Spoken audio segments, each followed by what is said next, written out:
God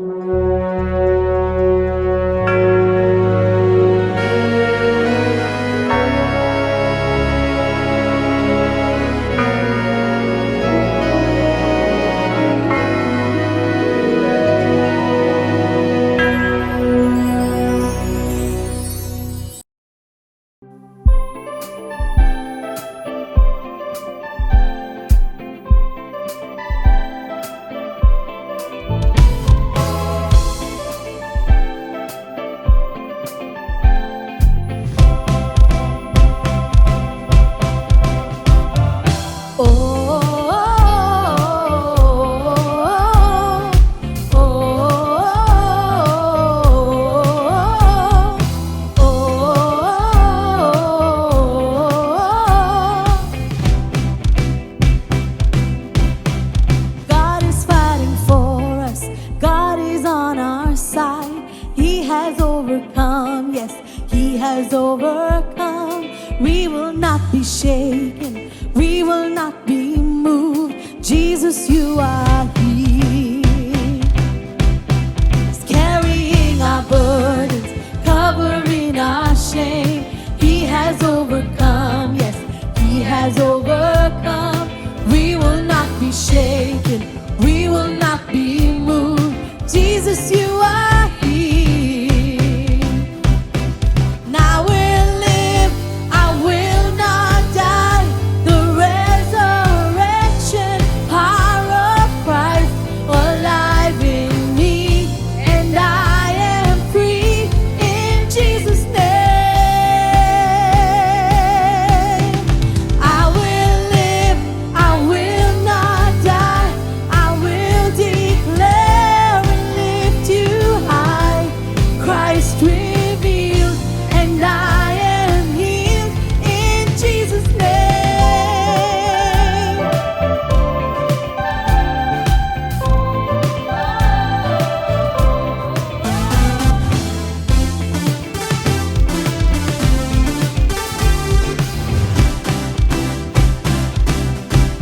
He's carrying our burdens, covering our shame. He has overcome. Yes, He has overcome. We will not be shaken. We will not be moved. Jesus, you are here. I will live, and I will live. I will not die. The resurrection power of Christ alive in me, and I am free in Jesus' name. I will live. I will not die. I will declare and lift you high. Christ revealed, and I am healed in Jesus' name.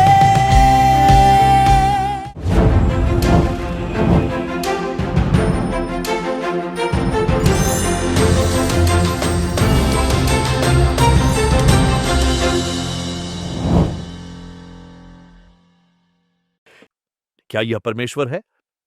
आप जानते हैं, हम ऐसे समय में जी रहे हैं जहां बहुत शोर है, बहुत बातें हो रही हैं, सुझाव और राय घूम रही हैं। और कई बार आप जानते हैं, हम उलझ सकते हैं या निश्चित रूप से नहीं जान पाते कि क्या परमेश्वर मुझसे बात कर रहे हैं या मैं सिर्फ वही प्रतिक्रिया दे रहा हूं जो मैंने सुना है। परमेश्वर के वचन से कुछ बातें साझा करना चाहता हूं, जिनसे हम समझ सकते हैं कि क्या मैं सच में परमेश्वर की आवाज सुन रहा हूं या यह मेरी अपनी सोच है या फिर मैं सिर्फ सुनी हुई रायों पर प्रतिक्रिया दे रहा हूं।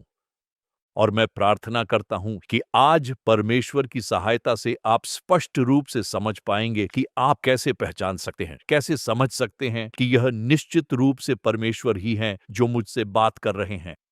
रोमियो 12:2 कहता है, इस संसार के अनुसार न ढलो, बल्कि अपने मन के नए होने से रूपांतरित होते जाओ, ताकि तुम जांच सको कि परमेश्वर की भली और स्वीकार्य और सिद्ध इच्छा क्या है। परमेश्वर की हर एक के लिए एक इच्छा, एक योजना और एक उद्देश्य है। यदि हमें परमेश्वर की महिमा लानी है, यदि हमें उसकी प्रसन्नता के लिए रोपण बनना है, तो यह अनिवार्य है कि आप उसकी इच्छा पूरी करें, उसकी इच्छा में चलें और वही करें जो परमेश्वर हमसे चाहता है। जो कुछ परमेश्वर मुझसे चाहता है उसे करने के लिए मुझे परमेश्वर की आवाज सुननी होगी। आखिरकार जब मैं परमेश्वर की आवाज सुनता हूं और मुझे पूरा विश्वास हो जाता है कि परमेश्वर ने मुझसे बात की है, तो मैं और अधिक प्रभावी हो पाऊंगा, परमेश्वर को और अधिक महिमा और सम्मान दे पाऊंगा। मैं आपके साथ 5 सरल कदम साझा करना चाहता हूं, जिन्हें हम अपने जीवन में अपना सकते हैं, और अगर हम इन्हें अपने भीतर आत्मसात कर लें, तो अगली बार जब आप कुछ सुनेंगे, तो आपको निश्चित रूप से पता चल जाएगा कि यह परमेश्वर बोल रहे हैं, कोई और बोल रहा है, या यह मेरी अपनी सोच है। परमेश्वर हमें अपनी आवाज को पहचानने में सहायता करे। पहला, परमेश्वर के वचन की नींव। बाइबल कहती है भजन संहिता 119 105 में, तेरा वचन मेरे पांव के लिए दीपक और मेरे मार्ग के लिए प्रकाश है। जो कुछ भी आपने सुना है वह हमेशा परमेश्वर के वचन के अनुरूप होना चाहिए। यहां कोई भी अस्पष्टता नहीं हो सकती प्रियजनों, यहां कोई शायद या हो सकता है नहीं चलता। परमेश्वर के वचन में पूर्णता है।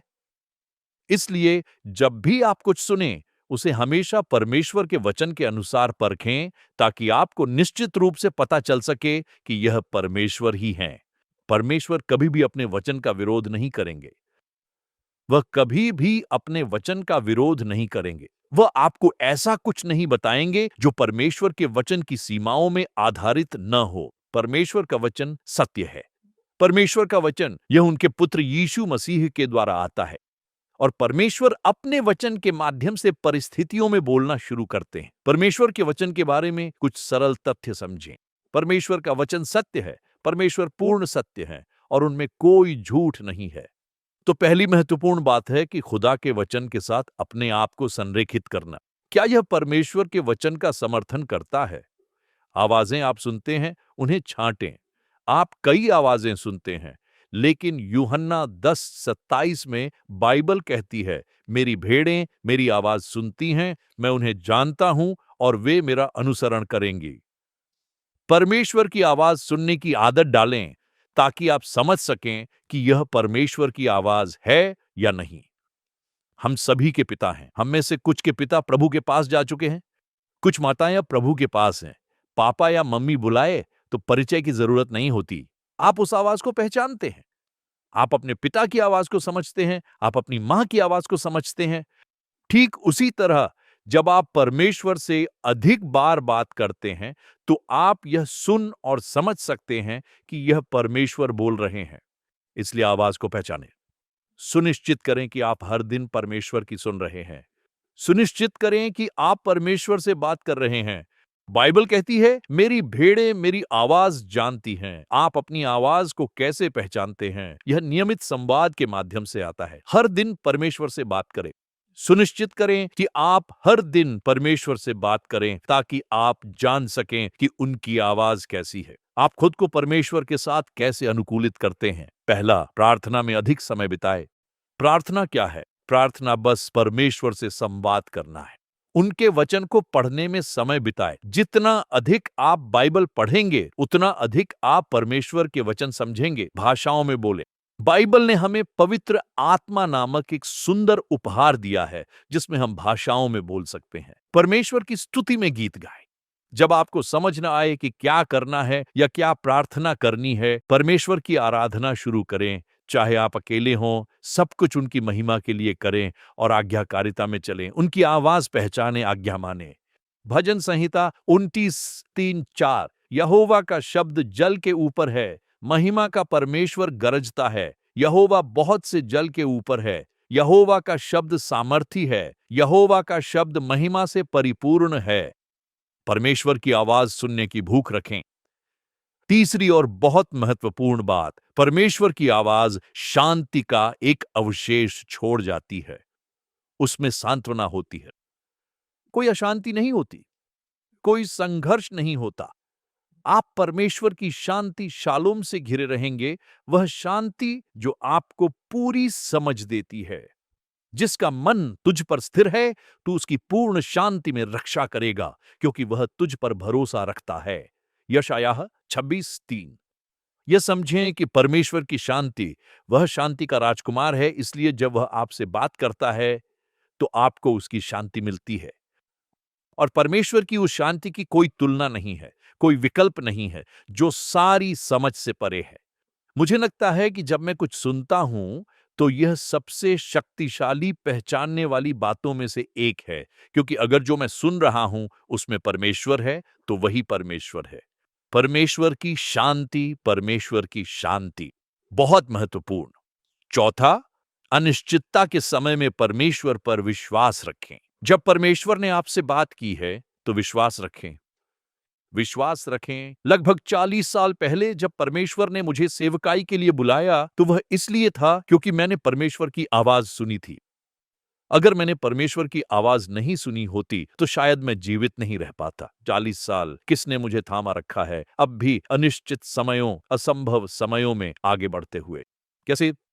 ईश्वर की आवाज, भविष्यवाणी और जीवन में बोलने वालों के लिए धन्यवाद, लेकिन जब परमेश्वर स्वयं आपसे बात करें, उसकी तुलना नहीं। इसीलिए मैं आपसे बात कर रहा हूं, ताकि आप परमेश्वर की आवाज समझें। परमेश्वर ने मुझसे 3 बार बात की, दाहिने बाएं फिर दाहिने कान में। अपनी डॉक्टर बनने की महत्वाकांक्षा छोड़ो, सांसारिक इच्छाएं छोड़ो और यीशु मसीह के अनुयायी बनो। यीशु मसीह के सुसमाचार के प्रचारक बनो। उस परमेश्वर की आवाज के कारण जो मैंने सुनी, मैं आज वही कर रहा हूं जो कर रहा हूं।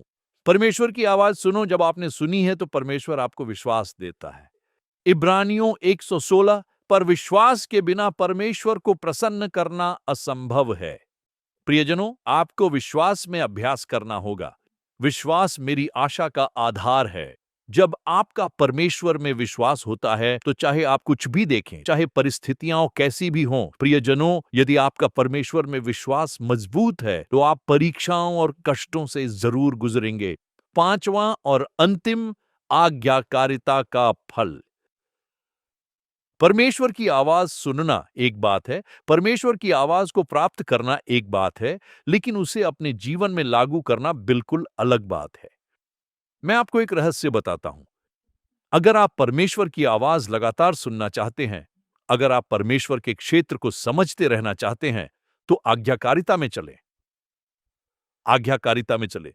मेरे मार्गदर्शक पास्टर जिम विलियम्स, जो अब प्रभु के पास जा चुके हैं, हमेशा कक्षा में एक बात कहा करते थे, आज्ञाकारिता परमेश्वर की आशीष का आधार है। जब तक आप आज्ञाकारिता में नहीं चलते, आशीषें आपके निवास के पास नहीं आ सकती।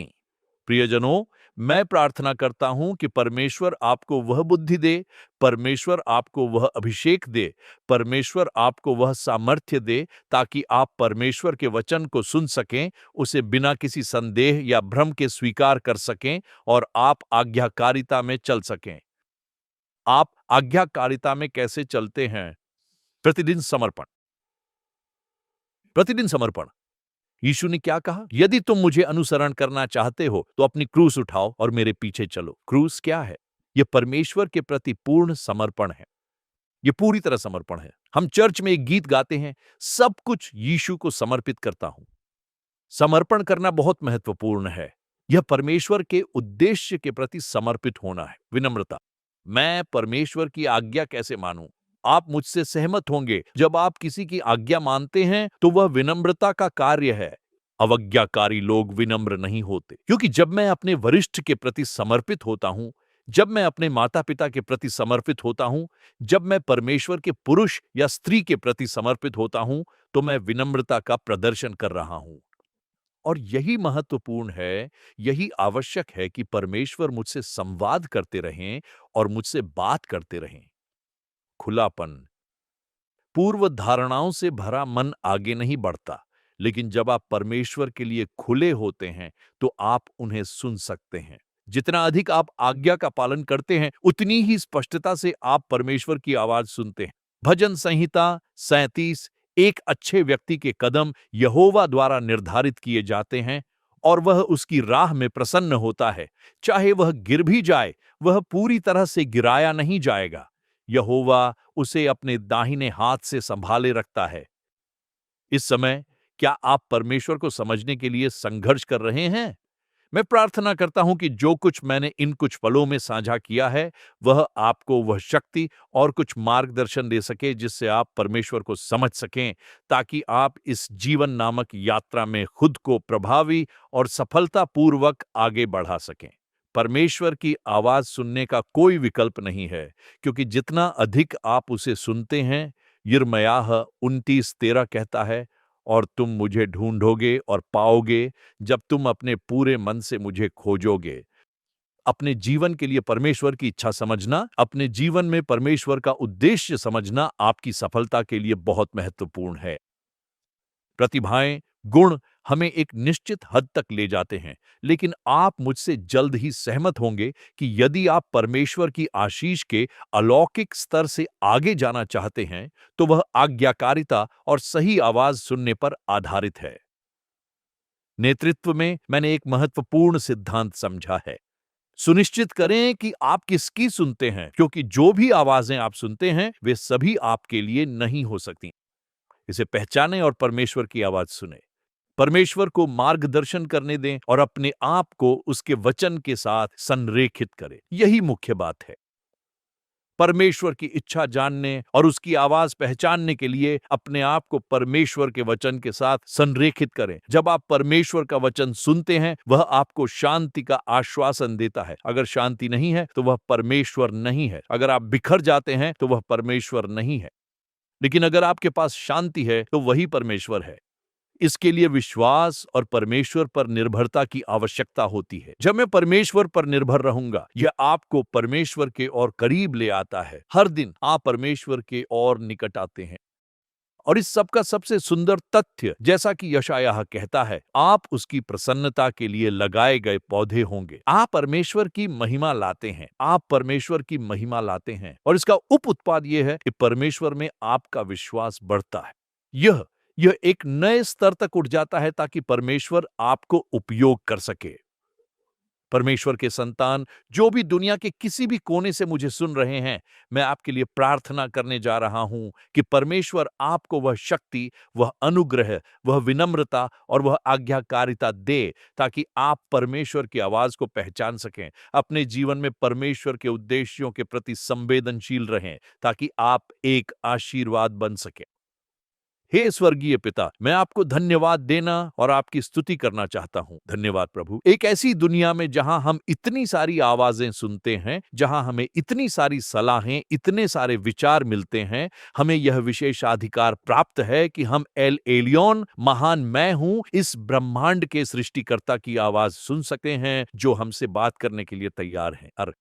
मैंने कुछ सरल दिशा निर्देश साझा किए हैं। मैं प्रार्थना करता हूं कि इस वचन को सुनने वाला आशीषित हो और परमेश्वर की आवाज के प्रति उनकी संवेदनशीलता बढ़ जाए, ताकि वे एक अद्भुत सफल जीवन जी सकें। मैं उनके बीज की आवश्यकताओं के लिए यीशु के नाम में प्रार्थना करता हूं। परिस्थितियां चाहे जैसी भी हों, आप ही प्रभु हैं, प्रभु हैं, प्रभु हैं। मैं आपके आशीर्वाद को उन पर घोषित करता हूं, आपके अभिषेक को उन पर घोषित करता हूं, और यह कि उनके जीवन के लिए आपकी सर्वोत्तम योजना सुनने, आज्ञा मानने और विश्वास में चलने के द्वारा पूरी हो। यीशु के नाम में आमीन। Christ revealed, and I am healed. God is fighting for us, pushing back the darkness, lighting up the kingdom that cannot be shaken.